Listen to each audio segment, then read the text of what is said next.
Eruptor. Definitely the most well-known and iconic Skylander out there.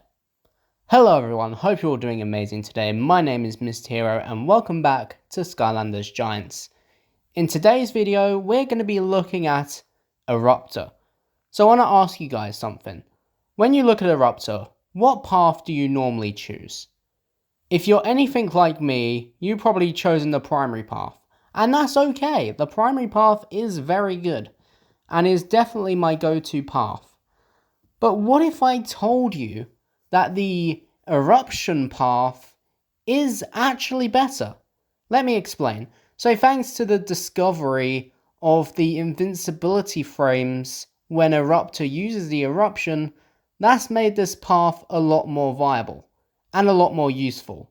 Plus having the tiny volcanoes that do damage over time even after the eruption's gone definitely makes it 10 times more useful. So, with that being said, let's master our eruption skills. I'm fighting so hard not to make a Crypt Crusher reference.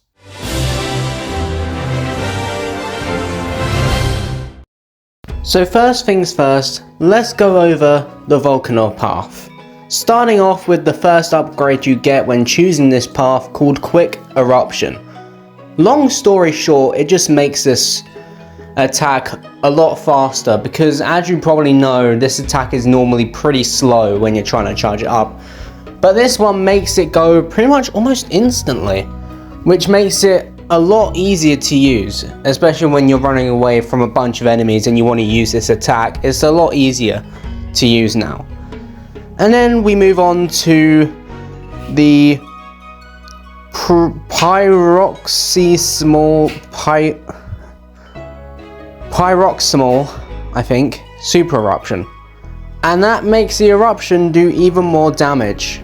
Your basic upgrade just buffs the attack really. And finally, probably the best one out of there, Revenge of Prometheus.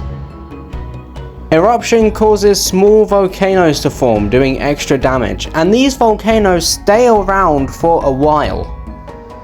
So yeah, that makes them pretty good. So like the volcanoes stay around doing a little bit of chip damage whilst you're trying to get away, and then when you're ready to go again, just use the eruption again, get the invincibility, get the damage off from the actual eruption itself, and also get the tiny volcanoes that will deal extra damage.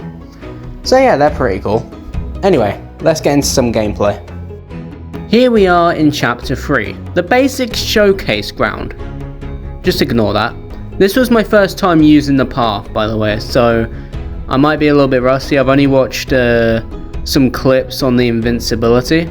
So if I do get hit a couple of times, that's just because, yeah, this is my first time playing on this path. And this path is definitely, like, after using this path for a while, I definitely think this is going to be my go-to path from now on.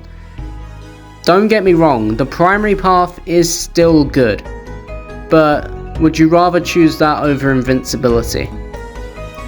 That is the question. I mean, yeah, if you like the primary path, I'm not going to stop you from using it, that's a good path, but if you want something to use in like nightmare mode and stuff like that, you'll definitely want to be using the eruption path for sure.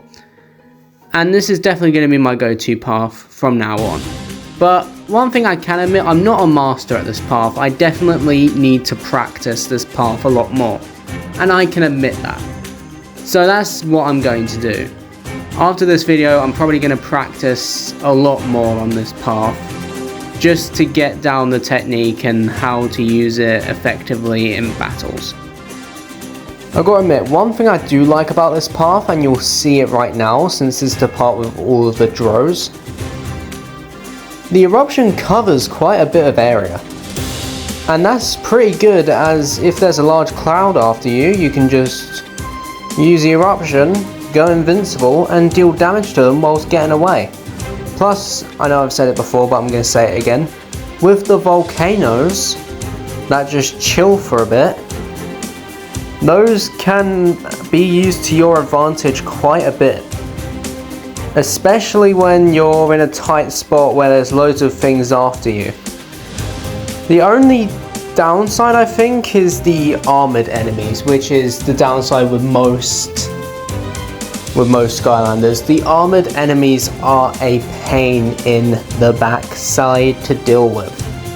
I do not like them. Especially the armored Cyclops.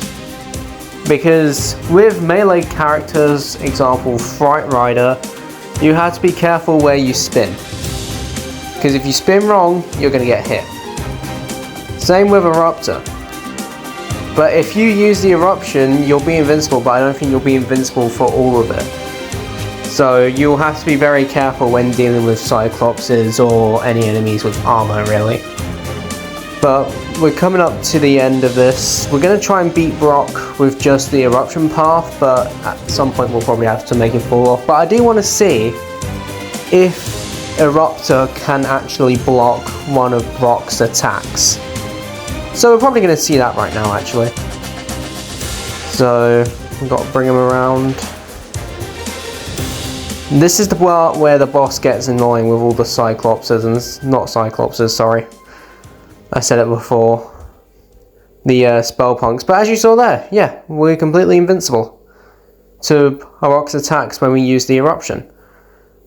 That was a complete accident. But okay. We got it, and that's it.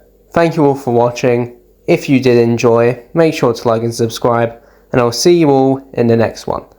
This is Mr. Hero signing out. Have a good one, everyone.